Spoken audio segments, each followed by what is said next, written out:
نحمده ونصلي على رسوله الكريم اما بعد فاعوذ بالله من الشيطان الرجيم بسم الله الرحمن الرحيم رب اشرح لي صدري ويسر لي امري واحلل عقدة من لساني يفقهوا قولي رب زدنا علما اللهم فقهنا في الدين اللهم انا نسألك علما نافعا وعملا متقبلا ورزقا طيبا اللهم انفعنا بما علمتنا وعلمنا ما ينفعنا وزدنا علما۔ وَنُفِخَ فِي الصُّورِ، اور سور پھونک دیا جائے گا۔ اب یہ قیامت کا منظر ہے کچھ سامنے، کس طرح اس دن وہ سور جس کو میں نے آپ کو بتایا ایسے ہوگا جیسے کوئی ہارن ہوتا ہے، اور نفخا پھونک مار، اچھا نفخا ماری جا چکی ہے، اصل میں اس کا معنی یہ ہے، آپ کو پتا ماضی کا صیغہ ہے یہ، اور ماضی کا صیغہ یہاں پہ کیوں آیا؟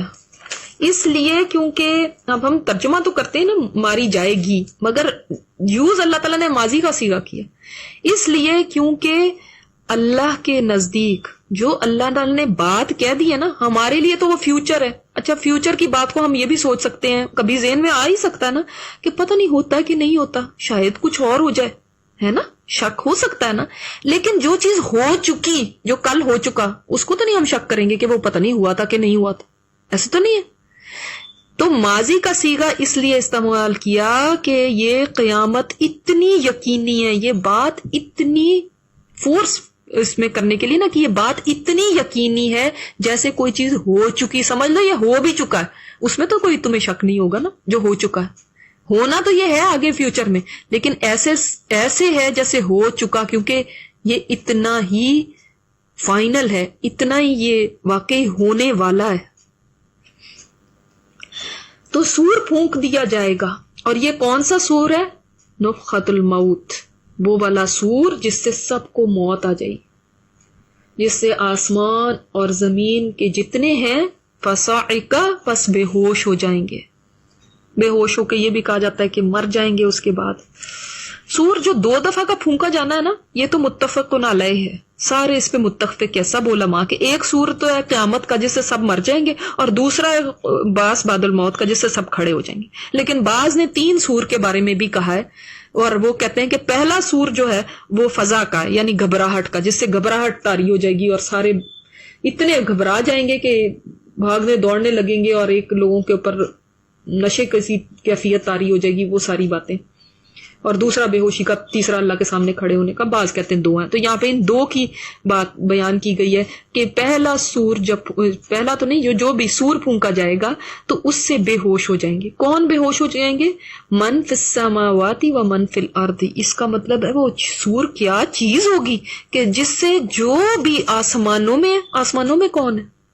ہمیں تو سارا پتہ بھی نہیں، ہمیں تو صرف یہ پتہ ہے کہ فرشتے ہیں، باقی اللہ کی کون مخلوق ہے اور پلینٹس پہ اور آسمانوں میں پتہ نہیں کہاں کا، واللہ عالم، اللہ ہی بہتر جانتا ہے، اللہ کے لشکروں کو سوائے اس کے اور کوئی نہیں جانتا۔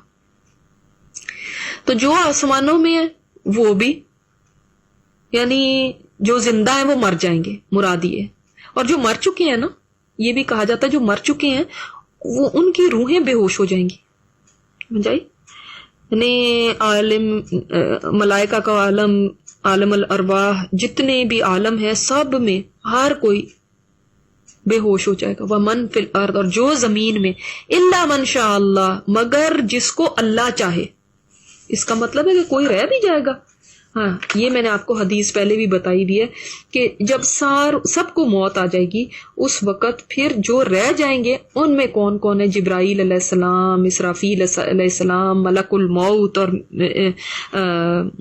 یہ جو بڑے بڑے فرشتے ہیں، میکائیل علیہ السلام، یہ سارے فرشتے جو ہیں یہ، اور جو عرش کو اٹھانے والے فرشتے ہیں، یہ صرف رہ جائیں گے، یہ صرف رہ جائیں گے، باقی سب کو موت آ جائے گی۔ جتنے فرشتے ہیں، جتنی زمین کے اوپر چیزیں ہیں، چاہے حشرات ہیں، چاہے جانور ہیں، چاہے انسان ہیں، ہر چیز کو موت آ جائے گی۔ اب آپ خود سوچیں کہ اس زمین کو ذرا امیجن کریں کہ اس کی حالت کیا ہوگی، یہاں پہ کیا ہوگا سوائے لاشوں ہی لاشوں کے، اور کچھ نہیں ہوگا۔ اور جیسے میں نے آپ کو بتایا تھا کہ اس کے بعد اللہ تعالیٰ حکم دیں گے یہ جب سب کو موت آ جائے گی یا بے ہوشی آ جائے گی، اس وقت پھر اللہ تعالیٰ حکم دیں گے ملک الموت کو، وہ اللہ کے حضور حاضر ہوں گے، عرض کریں گے اے باری تعالیٰ زمین آسمان کی ساری مخلوق مر گئی ہے مگر جسے تو نے چاہا. تو اللہ تعالیٰ کو علم ہے، لیکن اللہ تعالیٰ سوال کریں گے یہ بتاؤ اب کون کون ہے؟ وہ جواب دیں گے تو ہے باقی جو حی اور قیوم ہے، تجھے کبھی فنا نہیں، عرش کے اٹھانے والے ہیں، اور جبرائیل اور میکائیل ہیں، اور خود اسرافیل ہے، اور خود یہ ملک الموت. تو اس وقت عرش کو زبان ملے گی، وہ کہے گا اے پروردگار کیا جبرائیل اور میکائیل بھی مریں گے؟ یعنی اتنے بڑے بڑے فرشتے. اللہ تعالیٰ فرمائے گا میں نے اپنے عرش سے نیچے والوں پر سب پر موت لکھ دی ہے، کل من علیہ فان، جو بھی ہے اس کو فنا ہوگی. تو یہ فرشتے بھی پھر جو بڑے بڑے، یہ بھی پھر اللہ تعالیٰ ان کو بھی حکم دے گا، جبرائیل میکائیل علیہ السلام کو، یہ بھی مر جائیں گے. پھر ملک الموت اللہ تعالیٰ کے پاس آئیں گے اور خبر دیں گے کہ یا اللہ جبرائیل میکائیل بھی مر گئے. اللہ تعالیٰ باوجود اس کے کہ اس کو معلوم ہے پوچھے گا آپ کون ہے؟ ملک الموت جواب دیں گے باقی ایک تو ہے جس کو کبھی فنا نہیں، اور تیرے عرش کے اٹھانے والے فرشتے ہیں. تو اللہ تعالیٰ اس وقت حکم دیں گے، پھر اور حکم دیں گے اللہ تعالیٰ، تو یہ عرش کے اٹھانے والے فرشتے بھی مر جائیں گے. پھر اللہ تعالیٰ کے حکم سے اسرافیل علیہ السلام سے سور کو لے لیا جائے گا، عرش لے لے گا، اور ملک الموت حاضر ہو کر عرض کریں گے یا اللہ عرش کے اٹھانے والے فرشتے بھی مر گئے اور اسرافیل علیہ السلام بھی مر گئے. اللہ تعالیٰ پوچھیں گے باوجود یہ کہ اس کو معلوم ہے، اللہ تعالیٰ پوچھیں گے اب باقی کون رہا؟ تو اس وقت ملک الموت آخر میں رہ گئے ہوں گے، جواب دیں گے ایک تو جس پر موت نہیں ہے، اور ایک تیرا یہ غلام. اتنے بڑے بڑے یہ فرشتے ہیں، کوئی چھوٹی بات نہیں ہو رہی. دیکھیں اللہ کے سامنے کیسے عاجز ہیں. اللہ تعالیٰ فرمائے گا تو بھی میری مخلوق میں سے ایک ہے، تجھے میں نے ایک کام کے لیے پیدا کیا تھا جسے تو کر چکا ہے، اب تو بھی مر جا. چنانچہ وہ بھی مر جائیں گے، اور اللہ ایک باقی رہ جائے گا جس کی نہ کوئی ماں باپ ہے اور نہ کوئی اولاد ہے. جس طرح مخلوق کو پیدا کرنے سے پہلے وہ اکیلا تھا، اسی طرح اکیلا. پھر آسمانوں اور زمین کو وہ اس طرح لپیٹ لے گا جیسے دفتری کاغذ کو لپیٹتے ہیں. پھر ان کو 3 دفعہ الٹ پلٹ کرے گا اور فرمائے گا میں جبار ہوں، میں کبریائی والا ہوں. پھر 3 دفعہ فرمائے گا آج ملک کا مالک کون ہے؟ کوئی نہیں ہوگا جو جواب دے گا، اللہ تعالیٰ خود ہی جواب دیں گا، اللہ واحد القہار. اور پھر اس دن پھر زمین بدلی جائے گی. تو زمین جو بدلی جائے گی، اس زمین کو بعض کہتے ہیں اسی زمین کو کھینچ دیا جائے گا، بعض کہتے ہیں کوئی اور زمین ہوگی. باہر کیف اللہ تعالیٰ زمین اور آسمان کو بدل دیں گے، ان کو پھیلا دیں گے، کھینچ دیں گے، جس طرح لیدر کو کھینچا جاتا ہے نا، کہیں کوئی اونچ نیچ نہیں رہے گی. پھر ایک آواز کے ساتھ ساری مخلوق اس زمین میں آ جائے گی، اندر والے اندر، اوپر والے اوپر. پھر اللہ تعالیٰ اپنے عرش تلے سے ایک بارش برسائے گا اور وہ 40 دن تک برستی رہے گی. پھر جسموں کو حکم ہوگا وہ اگیں گے، جیسے سبزیاں اگتی ہیں اس طرح اگیں گے. پھر اللہ تعالیٰ حکم دیں گے اپنے عرش کے اٹھانے والے فرشتوں کو کہ وہ زندہ ہو جائیں، وہ زندہ ہو جائیں گے. پھر اسرافیل کو حکم ہوگا کہ وہ زندہ ہو جائیں، پھر ان کو زندہ کیا جائے گا. پھر وہ سور لے کر منہ سے لگائیں گے، اور پھر فرمان ہوگا جبرائیل اور میکائیل بھی زندہ ہو جائیں، وہ دونوں بھی اٹھ جائیں گے.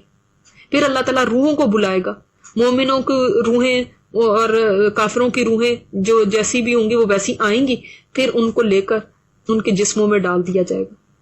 پھر اسرافیل علیہ السلام کو حکم ہوگا ثم نفخ فیہ اخری، پھر وہ پھونکا جائے گا اس میں دوسری مرتبہ. اب آپ کو پتہ چلا کہ دونوں کے درمیان وقفہ ہوگا. حضرت ابو ہریرہ فرماتے ہیں ان 2 سوروں میں 40 کا وقفہ ہے، 40 کا. تو لوگوں نے پوچھا 40 کیا؟ 40 سال، 40 ہفتے، 40 مہینے، 40 دن کیا؟ فرماتے ہیں مجھے یاد نہیں، بس یہ یاد ہے 40.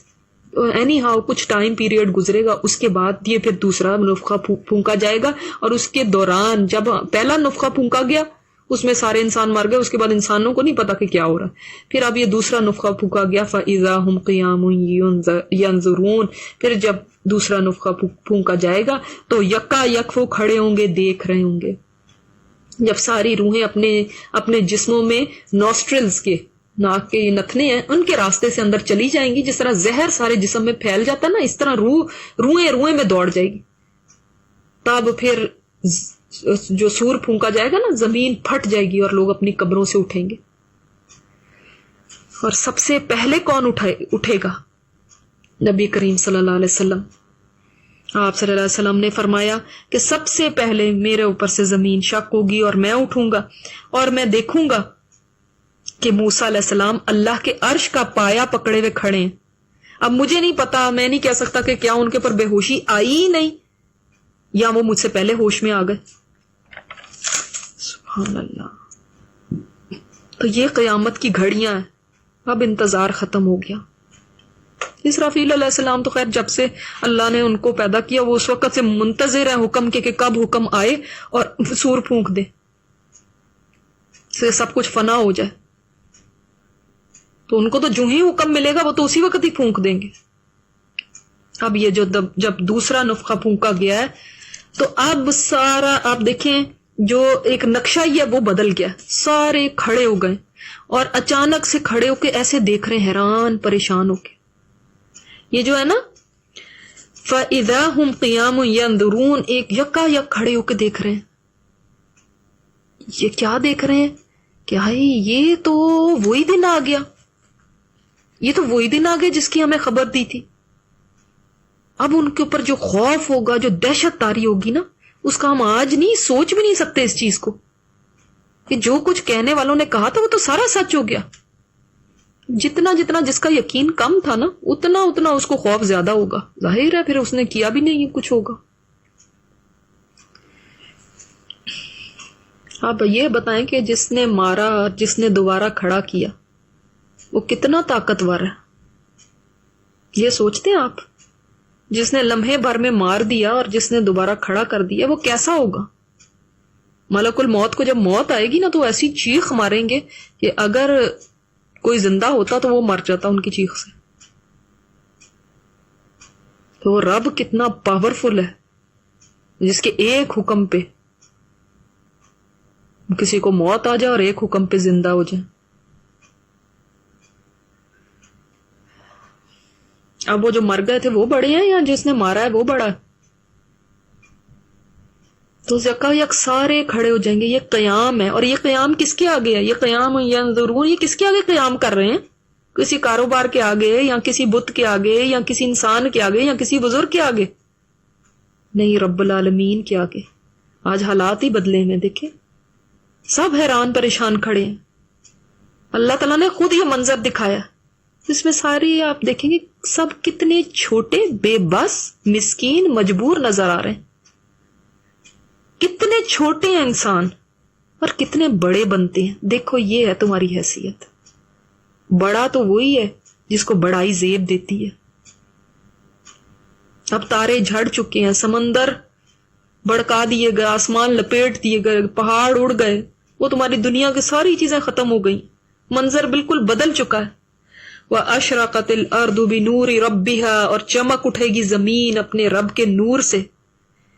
اب یہ نور کیا ہے؟ بعض تفاسیر میں یہ ہے کہ یہ اللہ تعالیٰ کے عدل کو ہی کہا گیا ہے کہ اس کا عدل کی نور، جیسے جہالت کے اندھیرے ہیں، ظلم کے اندھیرے ہیں، اسی طرح عدل کا نور ہوتا ہے. بعض جگہ پہ یہ ہے کہ بعد میں سورج تو ختم ہو جائے گا تو یہ جب رب العالمین کے سامنے کھڑے ہوں گے، قیام کریں گے، تو آج روشنی کس کی ہوگی؟ آج روشنی کہاں سے آئے گی؟ آج روشنی اللہ کے نور کی ہوگی. اس کے بارے میں حدیث میں آتا ہے کہ جب لوگ کھڑے ہوں گے اور آپ صلی اللہ علیہ وسلم بہت عرصہ اللہ کے سامنے سفارش کرتے رہیں گے کہ اللہ تعالیٰ کے فیصلہ کریں، تو اچانک پھر آسمانوں سے ایک بہت بڑا دھماکہ ہوگا جس سے لوگ سارے ڈر جائیں گے. اتنے میں آسمان کے فرشتے اترنے شروع ہو جائیں گے جن کی تعداد کتنی ہوگی؟ جتنے سارے انسان اور سارے جن وہاں پہ کھڑے میں ان سب کے برابر ہوگی. جب وہ زمین کے قریب پہنچیں گے تو ان کے نور سے زمین جگمگا اٹھے گی. وہ صفیں باندھ کے کھڑے ہو جائیں گے. تو لوگ ان سے پوچھیں گے کیا تم میں ہمارا رب آیا ہے؟ وہ جواب دیں گے نہیں.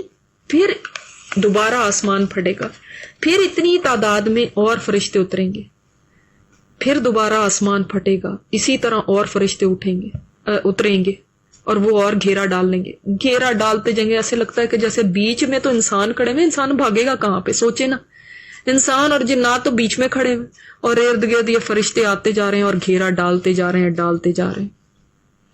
آخر اللہ تعالی ابر کے سائے میں، بادل کے سائے میں نزول فرمائے گا، اور فرشتے بھی اس کے ساتھ ہوں گے. اس کا عرش اس دن 8 فرشتے اٹھائے ہوئے ہوں گے. اس وقت عرش کے اٹھانے والے کتنے ہیں؟ 4. اس وقت 8 ہوں گے. ان کے قدم آخری نیچے والی زمین کی تہ میں ہیں. زمین اور آسمان ان کے آدھے جسم کے مقابلے میں ہیں. ان کے کندھوں پر عرش الہی ہے. ان کی زبانیں ہر وقت اللہ کی پاکیزگی بیان کر رہی ہوتی ہیں. اور وہ جب عرش لے کے اتریں گے، سوچیں وہ کیا منظر ہوگا. ان کی تسبیح ہوگی، ایک تسبیح کا شور ہوگا. وہ تسبیح پڑھ رہے ہوں گے، سبحان ذی العرش والجبروت، سبحان ذی الملک والملکوت، سبحان الحی الذی لا یموت. پھر اللہ جس جگہ چاہے گا اپنی کرسی زمین پر رکھے گا، اور بلند آواز سے فرمائے گا، اے جنوں اور اے انسانوں، میں نے تمہیں جس دن سے پیدا کیا تھا اس دن سے آج تک میں خاموش رہا، تمہاری باتیں سنتا رہا، تمہارے اعمال دیکھتا رہا. سنو، تمہارے اعمال نامے میرے سامنے پڑے جائیں گے. جو اس میں بھلائی پائے وہ اللہ کی تعریف کرے، اور جو اس میں کچھ اور پائے وہ اپنی جان کو ملامت کرے. تو اللہ کے نور سے زمین چمک اٹھے گی. وَوُضِعَ الْكِتَابُ، اور کتابیں رکھ دی جائیں گی. اعمال نامے لائے جا رہے ہیں، کتابیں رکھی جا رہی ہیں. یہ کیا ہے جس کے بارے میں سورہ کہف میں ہم پڑھتے ہیں نا کہ انسان کیا دیکھے گا جب کیا وہ وُضِعَ الْكِتَابُ فَتَرَى الْمُجْرِمِينَ مُشْفِقِينَ فِيهِ، جب رکھ دی جائیں گی کتابیں تو مجرم جو ہے نا اپنی کتابوں میں جو کچھ ہے اس کو دیکھ کے ڈر رہے ہوں گے، اپنی ہی کتاب سے ڈریں گے. کیوں؟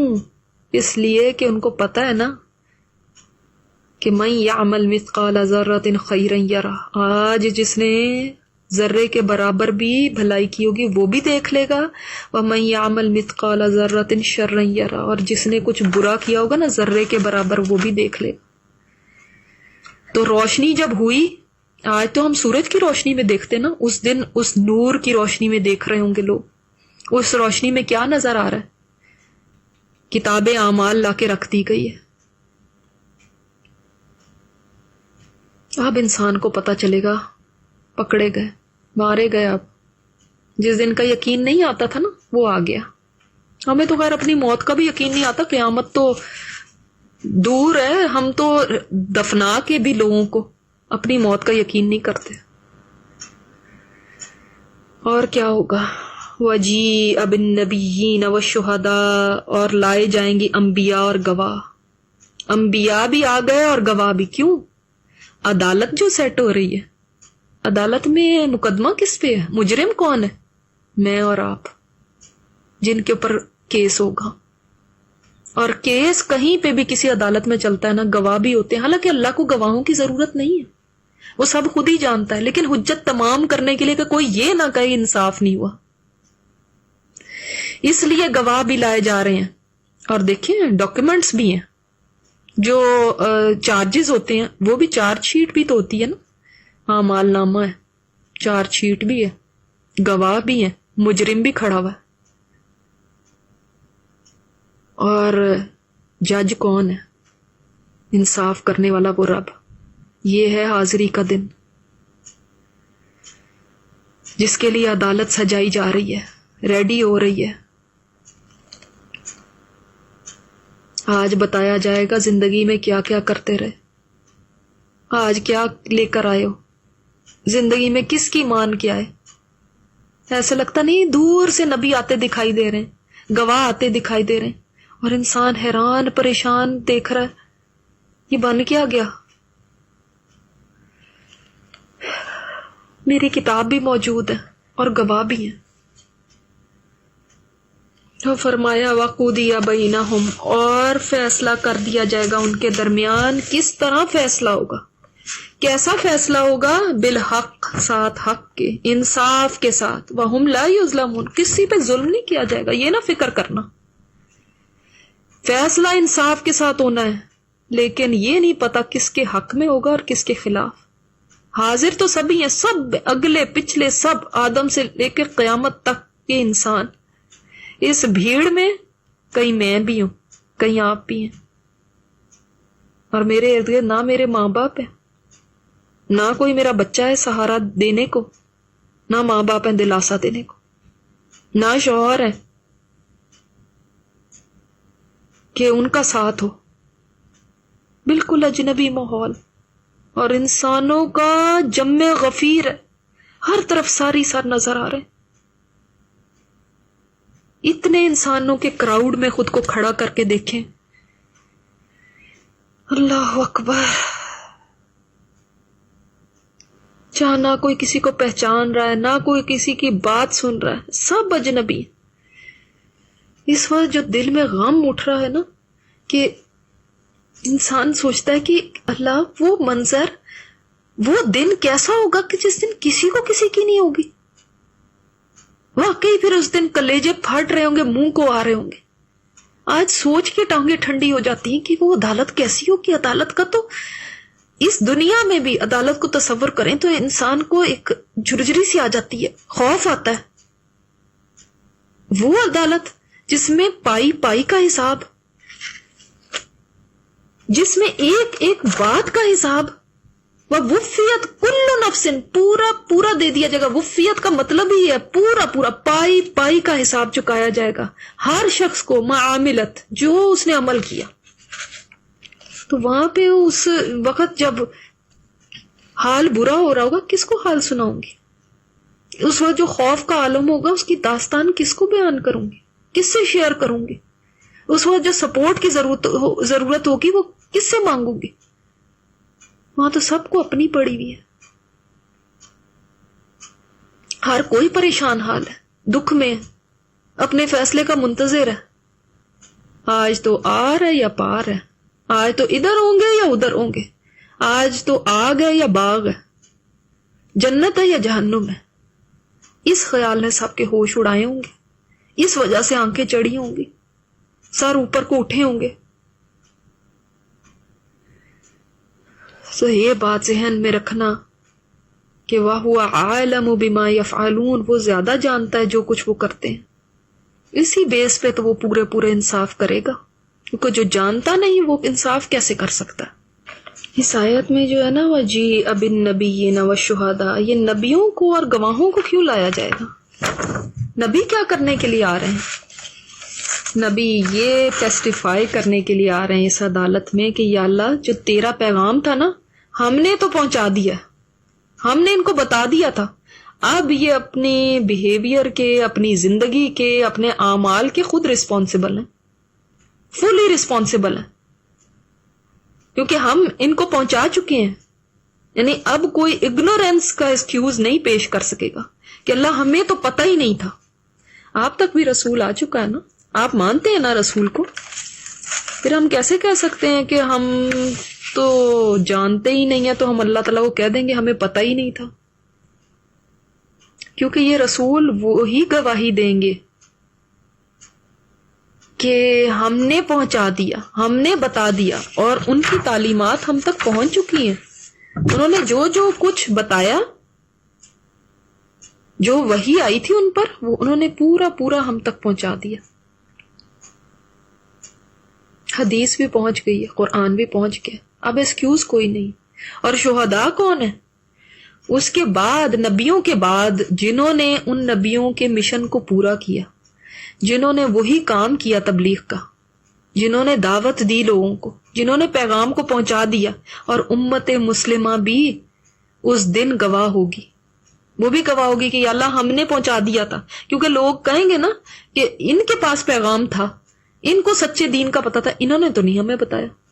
امت وسط اس کو اسی لیے کہا گیا، اور یہ وہ امت ہے جو شہداء علی الناس کہا گیا اس کو، کہ لوگوں پہ گواہ ہوگی، یہ بنے گی گواہ. نبی کریم صلی اللہ علیہ وسلم کے بعد تو آپ پیغمبر نہیں آئیں گے، اس امت کا کام ہے پیغام پہنچانا، تو یہ بھی گواہ ہوگی. اب یہ دیکھ لیں کہ ہم نے اس کام کا حق ادا کیا یا نہیں. اور دوسرے گواہ اور کون ہوں گے؟ جو کرامن کاتبین ہیں، فرشتے جو ہیں، وہ بھی گواہی دینے کے لیے آئیں گے کہ ہم نے یہ لکھا، ہم تو ساتھ ہوتے تھے ان کے، ہم تو سب دیکھتے تھے. تو گواہیاں انسان کے حق میں بھی ہو سکتی ہیں اور خلاف بھی.